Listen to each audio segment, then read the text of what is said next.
جیسے ہی مغل سلطنت حملوں اور بغاوتوں سے منتشر ہوئی، شاہ ولی اللہ نے تمام مسلمانوں پہ زور دیا، بشمول پڑوسی ممالک میں رہنے والے، اپنے دشمنوں کو شکست دینے کے لیے فوجی کارروائی میں متحد ہو جائیں۔ سورس بھی ہے خطرے کے تحت مسلمان۔ اگر خدا نخواستہ کفار کا تسلط جاری رہا تو مسلمان اسلام کو بھول جائیں گے اور کچھ ہی عرصے میں ایک ایسی قوم بن جائیں گے جن کے پاس غیر مسلموں سے ممتاز ہونے کے لیے کچھ نہیں بچے گا۔ یہ بھی شاہ ولی اللہ کے افغانی بادشاہ احمد شاہ ابدالی کو لکھے گئے خط سے لیا گیا ہے۔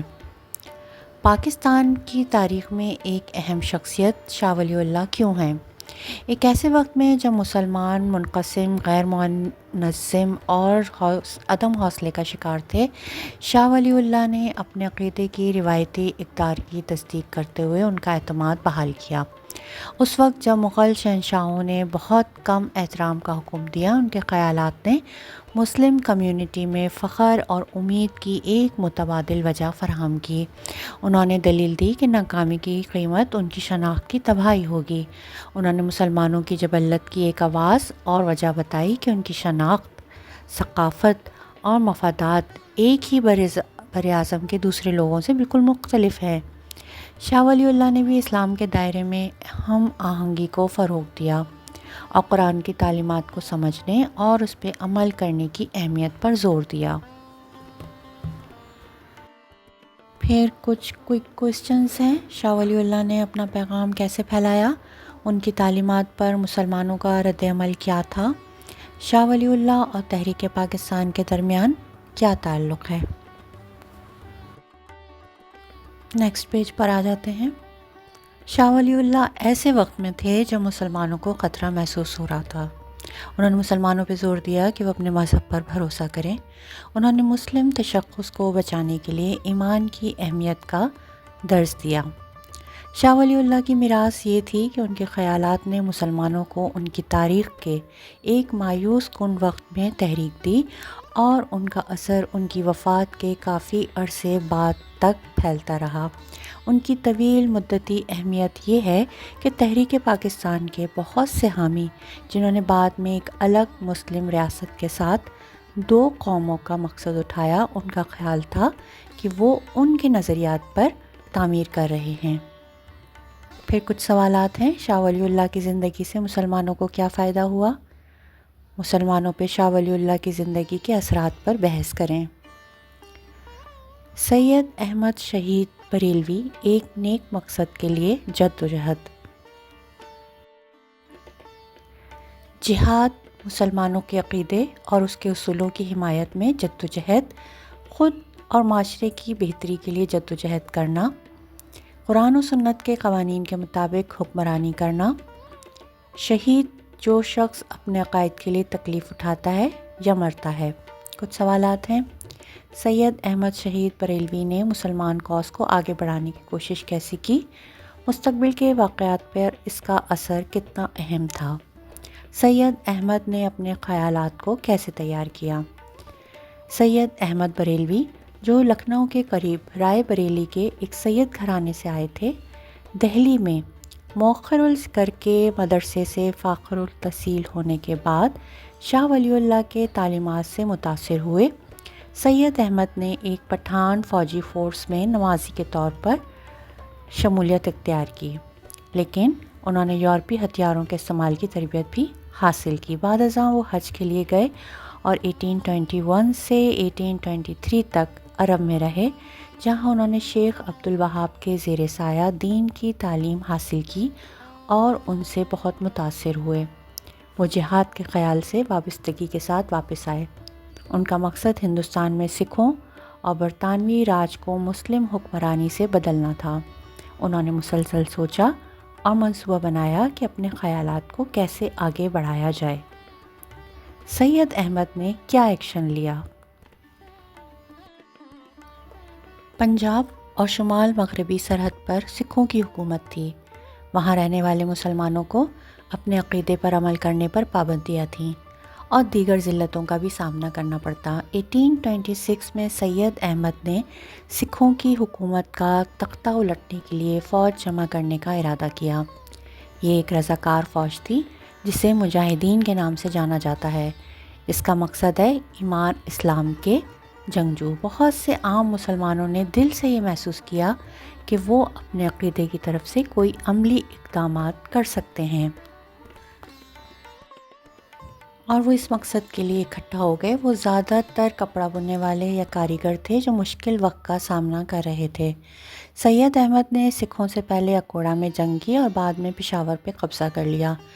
یہاں انہوں نے شریعت کی حکمرانی کے تحت ایک مسلم ریاست قائم کرنے کی کوشش کری، لیکن یہ 2 ماہ سے بھی کم عرصے تک جاری رہ پائی۔ پھر کچھ کوشچنز ہیں۔ سید احمد کی تعلیم کے بارے میں کیا اہمیت ہے؟ فوجی تربیت ان کے لیے کیوں اہم تھی؟ کیوں بہت سے لوگوں نے ان کی فوج کے لیے رضاکارانہ خدمات سر انجام دیں؟ سید احمد نے مسلم ریاست کہاں پر قائم کی؟ نیکسٹ پیج پہ آ جائیے۔ ایک بڑی فوج کو متحرک کرنے میں سید احمد کی کامیابی نے سکھوں کو خوفزدہ کر دیا، جنہوں نے اپنے رضاکاروں کے خلاف تربیت یافتہ اور نظم و ضبط والے فوجی بھیجے۔ اس کے ساتھ ساتھ ان کی فوج میں فوجی حکمت عملی پر بھی مسلسل اختلافات تھے۔ انہوں نے دریافت کیا کہ مسلمانوں کو متحد کرنے والا عقیدہ ان دیگر اختلافات کو دور کرنے کے لیے کافی نہیں تھا جنہوں نے تقسیم کیا۔ مقامی سردار یہ بتانے پر خوش نہیں تھے کہ کیا کرنا ہے، اور ان میں سے ایک پشاور کا یار محمد اور اس کا بھائی سلطان محمد سید احمد کے نظریات کے سخت مخالف تھے۔ جب سید احمد نے ٹیکس وصول کرنے کی کوشش کی تو ناراض قبائلی، جنہوں نے پہلے کبھی کسی کو ٹیکس نہیں دیا تھا، آدمیوں پر حملہ کر دیا، جس سے ان میں بہت سے لوگ مارے گئے۔ حمایت کی اس کمی کی وجہ سے کمزور سید احمد کو سکھ حکمراں رنجیت سنگھ کی فوج نے کشمیر واپس بھگا دیا۔ وہ بالا کوٹ میں ایک اچانک حملے کے دوران مارے گئے اور وہیں دفن ہیں۔ سید احمد فیل کیوں ہوئے؟ ہم سید احمد کی ناکامی کی 4 اہم وجوہات کی نشاندہی کر سکتے ہیں۔ اعلیٰ فوجی قوت کا سامنا کرنا، مسلمانوں میں تفرقہ، اپنے نظریات کی حمایت کا فقدان، ٹیکس پر اختلافات۔ کوئی کوشچنز ہیں؟ سید احمد کی ناکامی کی 4 وجوہات کیا ہیں؟ سید احمد کی وفات کیسے ہوئی؟ سید احمد مسلم حکمرانی کے لیے لڑنا ضروری سمجھتے تھے۔ بہت سے عام مسلمان ان کی فوج میں شامل ہونے کے خواہش مند تھے۔ انہوں نے مختصر وقت کے لیے پشاور کو کنٹرول کیا۔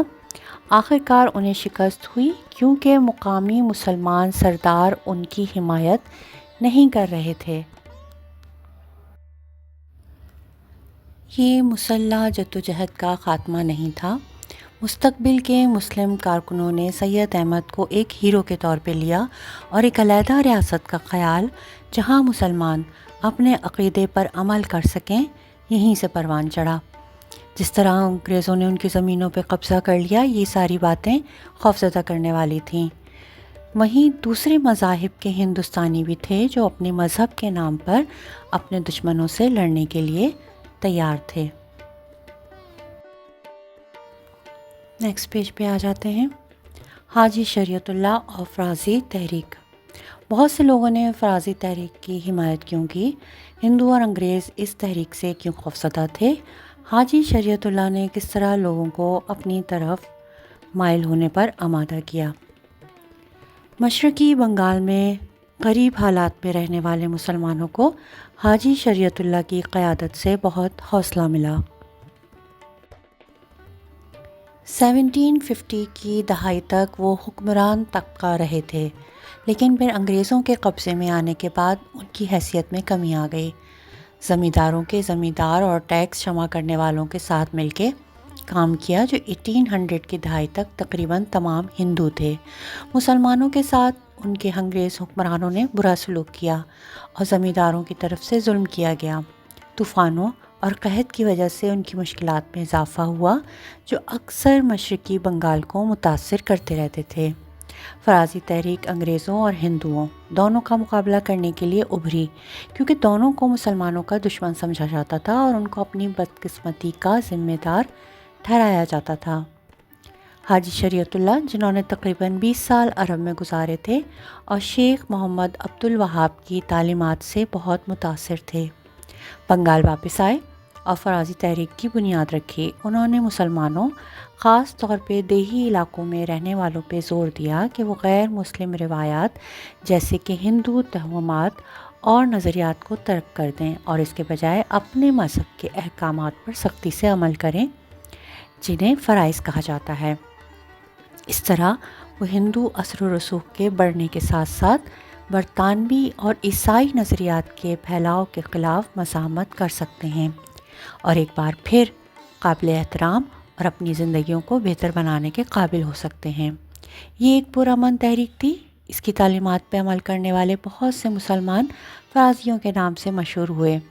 ایک بڑی تشویش یہ تھی کہ برطانوی راج میں، جسے انہوں نے جنگ کی حالت سے تشبیہ دی، مسلمانوں کے لیے عید اور جمعے کی نماز صحیح طریقے سے بھی ادا کرنا ممکن نہیں تھا۔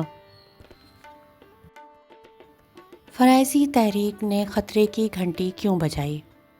اس میں کوئی شک نہیں کہ تحریک فرائضی کی تیز رفتار ترقی نے ہندو جاگیرداروں کے ساتھ ساتھ انگریزوں کو بھی پریشان اور ناراض کر دیا۔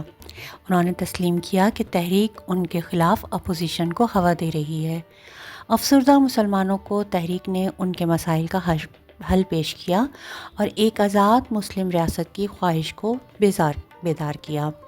پھر کوئک کوئسچنز ہیں۔ حاجی شریعت اللہ 20 سال کہاں رہے؟ اسے فرازی تحریک کیوں کہا گیا؟ تحریک سے کون پریشان تھا؟ فرازیوں کو کیا کرنا چاہیے تھا؟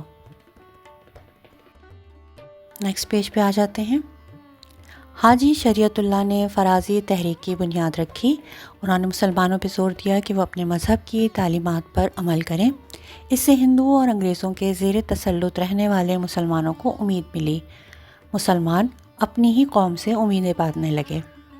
جیسے جیسے مسلمانوں کے حوصلے اور عزم میں اضافہ ہوا، یہ ناگزیر تھا کہ جلد یا بدیر صحیح قیادت کے ساتھ کچھ مسلمان انگریزوں کے خلاف آزادی کی تحریکوں میں حصہ لیں گے۔ اس سے ہندوستان میں مسلم تشخص مضبوط ہوتا رہے گا۔ کچھ سوالات ہیں۔ فرازی تحریک کے مقصد کی وضاحت کریں اور اس نے کچھ لوگوں کو کیوں پریشان کیا۔ ایک فرازی کے نقطہ نظر سے وضاحت کریں کہ آپ حاجی شریعت اللہ کی حمایت کیوں کریں گے۔ نیکسٹ ٹاپک ہے تیتو میر اور مغربی بنگال میں مسلمانوں کی بیداری۔ تیتو میر کو شہید کیوں دیکھا جاتا ہے؟ پاکستان کے لیے اس کی کیا اہمیت ہے؟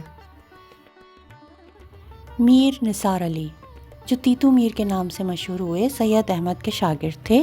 وہ بھی ایک عمل کرنے والے آدمی تھے اور ان کا خیال تھا کہ وہ اپنے دشمنوں سے لڑنا بہترین عمل ہے۔ تحریک پاکستان کی تاریخ میں ایک اور اہم شخصیت کے طور پر ان کا احترام کیا جاتا ہے، جنہوں نے اپنی برادری کو اپنے مذہب اور طرز زندگی کے دفاع میں موقف اختیار کرنے کی ترغیب دی۔ تیتو میر نے مسلمانوں کی مدد کرنے کی کوشش کیسے کی؟ 1830 کی دہائی میں تیتو میر مغربی بنگال میں مسلمان کسانوں کے مصائب سے خوفزدہ تھے۔ اس سے ان میں بہت سے لوگوں کو اپنے جابر ہندو جاگیرداروں کے خلاف کھڑا کرنے کے لیے منظم کیا۔ زمیندار جنہیں انگریزوں کی حمایت حاصل تھی، ان میں سے ایک زمیندار کرشن دیوا رائے نے مسلمانوں پر جب داڑھی پہ ٹیکس عائد کیا تو وہ مشتعل ہو گئے۔ تیتو میر نے مسلمانوں کو مشورہ دیا کہ وہ یہ ٹیکس ادا کرنے سے انکار کر دیں۔ مسلمان کسانوں نے اسے اپنی نفرت زدہ جاگیرداروں سے آزاد کرنے کا ذریعہ سمجھا۔ نارکل باریا گاؤں کا استعمال کرتے ہوئے کلکورا کے قریب اپنے ہیڈ کوارٹر کے طور پہ تیتو میر نے اپنی حکمرانی قائم کی اور کمیونٹی کے دفاع کے لیے تیزی سے ایک چھوٹی فوج جمع کی، لیکن اس نے انگریزوں کو مشتعل کر دیا، جنہوں نے آزادی کے اس اعلان کو اپنے اقتدار کے لیے ایک چیلنج کے طور پر دیکھا اور ان کو خدشہ تھا کہ ان کی حمایت پھیل سکتی ہے۔ 300 سپاہیوں کی مدد سے 100 برطانوی سپاہیوں کی ایک دستہ نارکل باریا بھیجا گیا اور تیتو میر 1831 میں جنگ میں مارے گئے۔ نیکسٹ پیج پہ آ جاتے ہیں۔ سورس اے، مسلمانوں کو بیدار کیا۔ تاہم اس نے یعنی تیتو میر نے اپنا کام کر کے دکھایا کہ اس نے مغربی بنگال کے مسلمانوں کو بیدار کیا۔ کچھ کوئسچنز ہیں، تیتو میر نے مسلمانوں کو کہاں منظم کیا؟ کس ٹیکس نے مغربی بنگال کے مسلمان کسانوں کی تکلیف کو دور کیا؟ بہت سے مقامی مسلمانوں نے اس کی حمایت کیوں کی؟ تیتو میر کی موت کیسے واقع ہوئی؟ کیا تیتو میر ایک اہم آدمی تھا؟ تیتو میر بنگال کے غریب مسلمانوں کی طرف سے لڑے۔ وہ انگریزوں سے لڑتے ہوئے مارے گئے۔ انہوں نے مسلمانوں کو اپنے لیے کھڑے ہونے کی ضرورت کی یاد دلائی۔ اپنی شکست کے باوجود تیتو اہم ہیں کیونکہ وہ مسلمانوں کے حقوق کا دفاع کرنے والے رہنما کی ایک مثال ہیں۔ تاریخ کی ایک باڈی بنائی جا رہی تھی کہ مستقبل کے مسلم رہنما اپنے وقت کے تقاضوں کے مطابق اس کی طرف دیکھیں گے اور اس پہ عمل کرنے کی کوشش کریں گے۔ اس کے ساتھ ہی آپ لوگوں کا یہ چیپٹر مکمل ہوتا ہے۔